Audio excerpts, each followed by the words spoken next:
जिहाद का मतलब है कि शिक्षा के लिए जिहाद किया जाए, स्वास्थ्य के लिए जिहाद किया जाए, बेहतर हिंदुस्तान बनाने के लिए जिहाद किया। अगर राम ने किया है तो राम को सजा मिलनी चाहिए, ना कि पूरे हिंदू समाज को मिलनी चाहिए। जुल्म अगर रहीम ने किया है तो उस रहीम को सजा मिलना चाहिए, ना कि पूरे मुस्लिम समाज को मिलना चाहिए। और जो महाराष्ट्र के अंदर मीरा रोड पे जो हो रहा है आज, महाराष्ट्र सरकार के द्वारा जो बुलडोजर दौड़ाया जा रहा है, कि आज उनको अतिक्रमण नजर आ रहा है। प्रतिष्ठा का जब जिक्र होगा तो उस चैप्टर में एक लिखा जाएगा कि एक बाबरी मस्जिद था जिसे तोड़ा गया था। मैं तो ओवैसी के साथ हूँ और राम का भक्त हूँ। मेरा नेता अल्लाह का भक्त, मैं राम का भक्त, क्या फर्क पड़ता है? पंडित जी क्या कहेंगे, जिस तरीके से प्राण प्रतिष्ठा हुई मंदिर की, शोभा यात्राएं निकालेगी राम जी के नाम पे, लेकिन राम जी का नाम लेके कुछ शरारती तत्व ने जो कुछ किया, मीरा रोड देखिए, आगरा के मस्जिद पे दीजिए, चर्च पे भगवा लहरा है, इस पे क्या कहेंगे? गाजियाबाद भी केला भट्टा रोड में इसी तरीके का कार्यक्रम करने का काम इन लोगों ने किया। देखिए, जुलूस निकालना बुरी बात नहीं है, धार्मिक सौहार्द बना रहना चाहिए, और वो भी भगवान राम के नाम पर निकाला गया जुलूस हो। जिस राम को हम राष्ट्र का प्रतीक बताने का काम करते हैं, जिस राम को हमारे देश के प्रधानमंत्री कहते हैं कि राष्ट्र की असीमता है, और वही प्रधानमंत्री जी का चेला लोग जो है, अमित शाह जी के बर्दाश्त प्राप्त गुंडे जो हैं, वो भगवान के नाम पर अपने ही लोगों को परेशान करने का काम करते हैं। मैं पूछना चाहता हूं आपके माध्यम से इन अंधभक्तों से और उन भारतीय जनता पार्टी के नेताओं से जो आज उन्हें जायज ठहराने के लिए डिबेट में तरह तरह की बातें कर रहे हैं, क्या भगवान राम का चरित्र ऐसा था कि वो उनके क्रियाकलाप से किसी व्यक्ति को तकलीफ हो? मैं पूछना चाहता हूं कि क्या मेरा भगवान राम अनायास ही कभी किसी को दंडित किया? मैं पूछना चाहता हूं कि मेरा राम तो रावण उसका शत्रु था, उसके बावजूद भी उनसे मित्रता जैसा व्यवहार करने का प्रयास उन्होंने बार बार किया। बिल्कुल। लेकिन जिस मस्जिद के आगे, जिस चर्च और गुरुद्वारा के आगे जाकर के जो अपने आप को राम भक्त कहते हैं, क्या वो गुरुद्वारा पाकिस्तान में है? क्या वो चर्च पाकिस्तान का है? क्या वो मस्जिद अफगानिस्तान का है, जहां पे जाकर के वो इस तरीके का उन्मादी बातें करते हैं कि माहौल खराब हो? तो मैं समझता हूं कि ऐसा करने से कहीं ना कहीं हमारे भगवान राम पर, राम के नाम को बदनाम करने का प्रयास किया जा रहा है, जिसका कि मैं ऑल इंडिया मजलिस-ए-इत्तेहादुल मुस्लिमीन के सिपाही होने के नाते पुरजोर विरोध करता हूँ। बुलडोजर चला दिया गया है मीरापुर रोड पे, मुस्लिमों के जो घर थे, देखा होगा आपने। बिल्कुल देखा भी, और हमारा नेता राष्ट्रीय प्रवक्ता वारिस पठान पहुंचे वहाँ पे। वारिस पठान साहब ने जाकर के डीजीपी से मुलाकात भी की। और अब देखो, हम लोगों को तो कहा जाता है उपद्रवी, जबकि हम हमेशा संविधान की बात करते हैं। हमारा नेता जाके वहां ये कहता है डीजीपी से कि जिसकी गलती उसे पकड़ो ना। एक तरफ तो भगवा गमछा गर्दन में लपेटे हुए, हाथों में पिस्टल लहरा रहा है, उसका अता पता कहीं नहीं है कानून की डायरी में।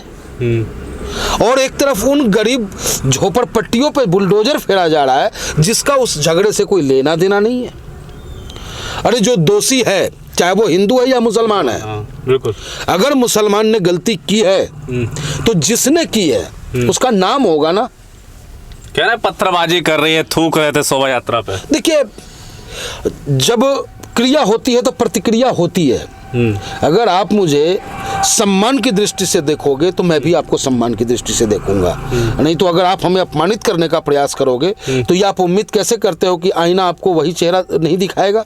जैसा आप करोगे वैसा ही आपको देखना भी पड़ेगा। तमाम वीडियो वायरल है जहाँ पे जबरदस्ती जय श्री राम के नारे लगवाए जा रहे थे, दुकान, बुरखे की दुकान तोड़ी जा रही थी, मुर्गे की दुकान में पथराव हुए, तो ये सब चीज़ें जो खासकर एक नोट किया होगा ना, युवा लड़के ज़्यादा थे उसमें। दरअसल ये वो युवा लोग हैं जो भटक चुके हैं, भटक गए युवा, वो भटके हुए युवा हैं, और वो भारतीय जनता पार्टी के स्लीपर सेल के रूप में काम कर रहे हैं। राम भक्त नहीं है वो? नहीं, वो राम भक्त नहीं, वो भारतीय जनता पार्टी के भक्त हैं। जो राम का भक्त होगा वो मेरे जैसा होगा, जो राम का भक्त होगा वो आप लोग जैसा होगा, जो लोगों की भलाई चाहेगा, लोगों की मदद करना चाहेगा, लोगों की दुकान नहीं उजाड़ेगा, लोगों का दुकान बसाना चाहेगा, लोगों का रोजगार नहीं छीनेगा, उसको रोजगार देने का प्रयास ज़्यादा बढ़ गए हैं, ज़्यादा रैली नहीं निकलेगी भारत में, हिंदू राष्ट्र हिंदू रैली नहीं निकालने देंगे क्या? देखिए, जिहादी क्या होता है? जिहादी शब्द का मतलब हमें बताया, जिहादी होना क्या है? जिहाद किसके खिलाफ? नहीं कहते नहीं कि मुस्लिम जिहाद ज़्यादा जिहाद किसके खिलाफ? जिहाद बुराइयों के खिलाफ। बुराई के खिलाफ जिहाद को, बुराई के खिलाफ जो बोला जाता है उसे जिहाद कहते हैं। धर्म की स्थापना के लिए भी भगवान श्री कृष्ण ने अर्जुन से कहा था कि उठाओ गंडी, चढ़ाओ प्रत्यंचा, कोई तुम्हारा अपना नहीं है। तो वो स्थिति थी हमारी, अर्जुन की बस स्थिति थी, उनको जगाना पड़ा और उन्होंने प्रत्यंचा चढ़ाया। तो बुराई के खिलाफ को लड़े। तो उसी तरीके से जिहाद है, तो जिहाद को बदनाम न करें, जिहाद शब्द को बदनाम न किया जाए। जिहाद शब्द अपने आप में एक बहुत ही अच्छा शब्द है। जिहाद का मतलब है कि बुराइयों के खिलाफ लड़ा जाए। जिहाद का मतलब है कि शिक्षा के लिए जिहाद किया जाए, स्वास्थ्य के लिए जिहाद किया जाए, बेहतर हिंदुस्तान बनाने के लिए जिहाद किया जाए। वहाँ के एक विधायक थे बीजेपी एनडीए के, वो कह रही है कि हमें सिर्फ 5 मिनट दे दीजिए, सब कुछ खत्म कर देंगे वहाँ। वो तो हमने उससे भी देखा, नीतीश राणे का एक, हाँ, वो भी। उसका हमने एक बाइट सुना है कि हम तो दहशत फैलाने में माहिर हैं और महाराष्ट्र की पुलिस को नजर नहीं आ रहा। उसका ये बयान नज़र नहीं आ रहा, बड़ी अफसोस की बात है। और मैं महाराष्ट्र सरकार से भी मांग करूंगा कि भैया सरकार तो आती जाती रहेगी, महाराष्ट्र वहीं रहेगा, महाराष्ट्र के लोग वहीं रहेंगे, ये हिंदुस्तान भी यहीं रहेगा। ऐसी गंदी राजनीति और ऐसा बीज मत बो कि आने वाली नस्लों को उसका तकलीफ झेलना पड़े। एक तरफा कार्रवाई हो रही है क्या? कहने की बात ही नहीं है इसमें।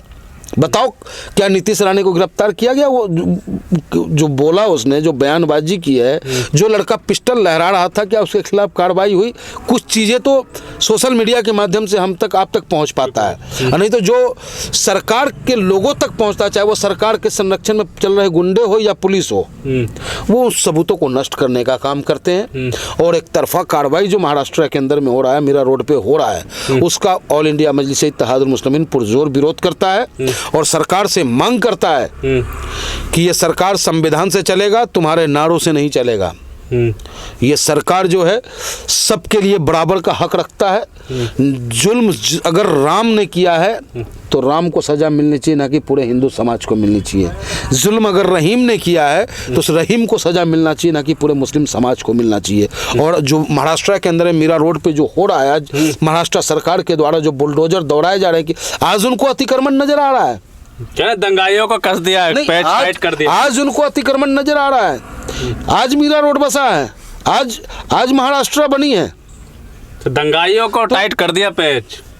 कहीं कोई टाइट फाइट नहीं किया है, गरीबों की रोटी छीन ली है इन्होंने। गरीबों के लिए रोजगार का व्यवस्था तो ये कर नहीं सकते, लेकिन गरीबों का रोटी छीनना इनके बस का है। मैं तो यही कहूँगा कि भगवान राम प्रतिष्ठित हो गए मंदिर में, एजेंडा इनका समाप्त होता है। अब तो राम राज्य आ गया। अब राम राज्य ऐसा नहीं हो सकता जिस तरीके का भगवान राम के प्राण प्रतिष्ठा के बाद जो क्रियाकलाप इनके लोगों ने किया है, सरकार के लोगों ने, ऐसा तो राम राज्य की कल्पना हमारे राम ने भी नहीं किया था और हम भी नहीं करते, हमारे गांधी जी ने भी नहीं किया था। हाँ, राम राज्य में अब रह गया सवाल कि भूखे भजन ना हो ही गोपाला, ले लो अपनी कंठी माला। अब हम सरकार से सवाल करेंगे आपके माध्यम से कि आदरणीय प्रधानमंत्री जी, मंदिर बन गया, अब तो रोजगार दे दो। आदरणीय प्रधानमंत्री जी, मंदिर बन गया, अब शिक्षा थोड़ी सस्ती कर दो। आदरणीय प्रधानमंत्री जी, मंदिर बन गया, अब तो भाईचारा और एकता की बात कर लो। प्रधानमंत्री तो एकता भाईचारे की बात तो राम मंदिर से भी प्रतिष्ठा के दिन उस दिन भी कर रहे थे, लेकिन ये लोग तो कुछ और लोग थे जो मस्जिदों पर चढ़ रहे हैं, भगवा लड़ा रहे हैं, चर्च पे चढ़ रहे हैं। देखिए, आदरणीय प्रधानमंत्री जी की बातों में इतना दम है कि उनकी एक आवाज़ में लोग थाली बजाने लगते हैं और दीप जलाने लगते हैं। अगर ये दिल से चाह ले कि हिंदुस्तान में कोई धर्म और जाति के नाम पर बलवान ना हो, तो माइक का लाल किसी में दम नहीं है कि फिजा को खराब कर दे। बच्चा बच्चा अब जय श्री राम कहेगा। अरे कहो ना भाई, तुम कहते हो तुम कोई रोका जा रहा है, हम कह रहे हैं हमको कोई रोक रहा है, हमारा नेता हमसे रोक रहा है। हम दिन भर में 500 बार जय श्री राम करते हैं। तो लेकिन आप अगर अल्लाह के मानने वाले हो तो दिन भर में आप भी 500 बार अल्लाह का करो ना, आपको कोई ना रोके। ये जिम्मेदारी किसकी होगी, ये मैं पूछना चाहता हूँ। तो जबरदस्ती भी तो किया जा रहा है कि जय श्री राम बोलना ही पड़ेगा। आपने नहीं, जबरन तो देखो, जबरदस्ती कोई किसी से कुछ करवा नहीं सकता है। कहते हैं ना कि हमारा नेता कहा ना कि गर्दन पे चाकू भी रख दोगे फिर भी मैं नहीं बोलूँगा, तलवार रख के भी नहीं बोल सकता हूँ मैं। तो सबके अपनी अपनी आस्था है। आपके नेता ज़्यादा ही नफरत फैला रहे हैं, उसी की देन तो नहीं है मेरा रोड, लेकिन लगातार बाबरी मस्जिद बाबरी मस्जिद बाबरी मस्जिद कहते रहे नेताजी आपके। बहुत अच्छा सवाल आपने किया। देखिए, हमारा नेता कभी आपसी सौहार्द खराब करने को लेकर के कोई ऐसा बयान नहीं दिया है। और ये जो अभी वर्तमान का जो बयान था, ये बयान माहौल खराब करने के लिए नहीं था, ये बयान उनकी दिल की पीड़ा थी। तो हर मुस्लिम के दिल में पीड़ा तो आएगी, जब बार बार कहेंगे कि बाबरी मस्जिद हमारे दिल में रहेगी, जिंदा रहेगी, तो लोगों को बुरा तो लगेगा। नहीं, बुरा क्यों लगेगा भाई? क्यों लगेगा, हमें ये बताओ। क्या बाबरी मस्जिद था वहाँ पे या नहीं था, ये मैं आपसे पूछना चाहता हूँ। था तो जब कानून का सुप्रीम कोर्ट का फैसला आ गया, मंदिर बन गया, तो बार बार बयान देने की क्या जरूरत थी? वहाँ था तो आप हिस्ट्री को मिटा नहीं ना सकते हो। जब भी उस राम मंदिर पुनः प्राण प्रतिष्ठा का जब जिक्र होगा तो उस चैप्टर में एक लिखा जाएगा कि एक बाबरी मस्जिद था जिसे तोड़ा गया था। क्या उस चैप्टर को आप मिटा देंगे? इतिहास को आप मिटा देंगे? तो बैरिस्टर साहब ने यही तो पूछा जो उनके अंदर दर्द है। क्या ये लोकतंत्र नहीं है? अब तो राम जी भी आ गए, भाजपा के राम जी आ गए। हमारे राम जी तो सदियों से हैं। आपके राम जी नहीं आए? हमारे राम जी तो सदियों से हमेशा हम में है, आप में है, आप में है, आप में, सर्वत्र व्याप्त हमारा राम है। नहीं है, राम मंदिर बन गया, खुश नहीं? खुश है, चेहरे पे चमक आपको नजर नहीं आ रहा है? फिर आपके भी राम है? नहीं, राम, हमारे राम तो वैसे है ही नहीं जैसा भारतीय जनता पार्टी प्रोजेक्ट करना चाहता है। कैसा है आपका, और ये कैसा कर रहे हैं? हमारे राम करुणामयी हैं, दीन दयाल हैं, जो शरणागत के रक्षक हैं। हमारे राम सर्वधर्म को मानने वालों में से राम है। हमारा राम सबको बराबर का अधिकार देना चाहते हैं। हमारा राम जब वनवास में थे ना, तो किसी राजा को साथ लेके, राजा का फौज लेके नहीं जंगलों में भटके थे। वो वनवासी, आदिवासी, दलित भाइयों के साथ रह करके उन्होंने एहसास कराया कि हिंदुस्तान यानी कि धरती पे जो भी जीव है वो सब समानांतर है।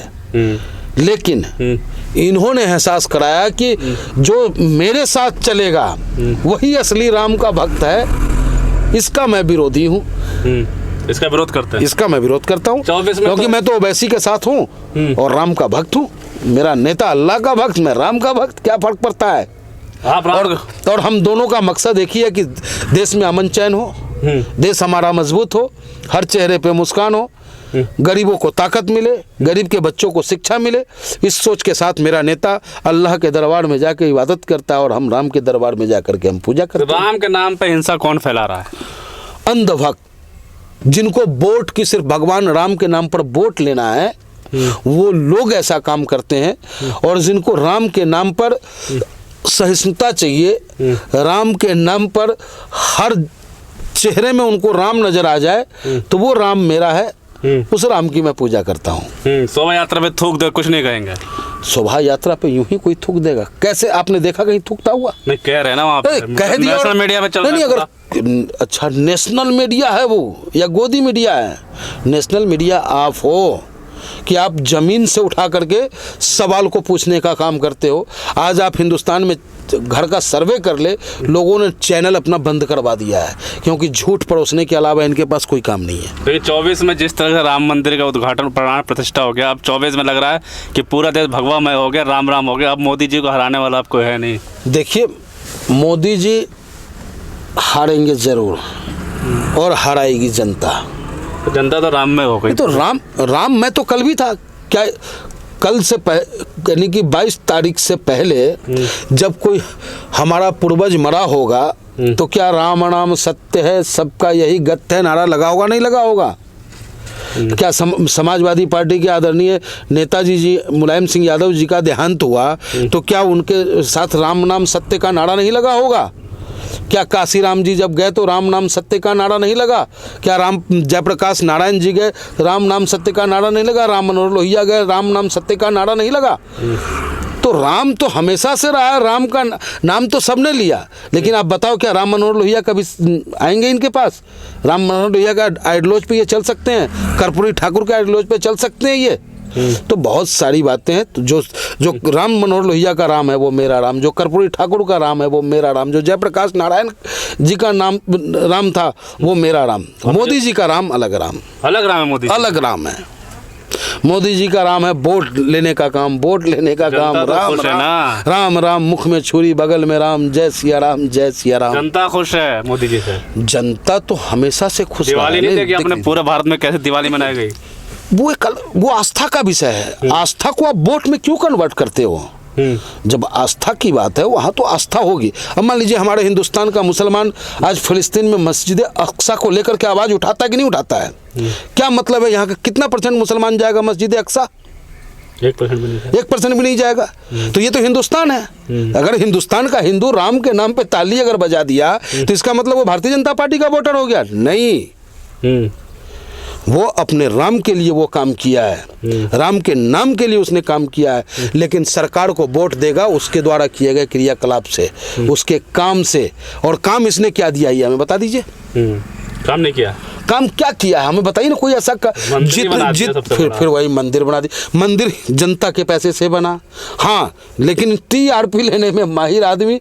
पूजा पे मेन पुरोहित कोई और होता है, मेन जजमान कोई होता है, लेकिन कैमरा फोकस इन्हीं की तरफ होता है। पूजा कर रही है पूरी। मिश्रा जी थे उसके मेन जजमान, ठीक है ना। लेकिन मोदी जी को दिखा और बड़ा हमें कभी कभी ये फील हुआ टीवी पे कि प्रदेश के मुख्यमंत्री योगी आदित्यनाथ जी जो इतने कद्दावर, सबसे ज़्यादा उस अयोध्या में जाने वाले और अयोध्या को जगाने वाले, उनके गुरु महंत अवैधनाथ जी ने भी उसमें महत्वपूर्ण योगदान दिया।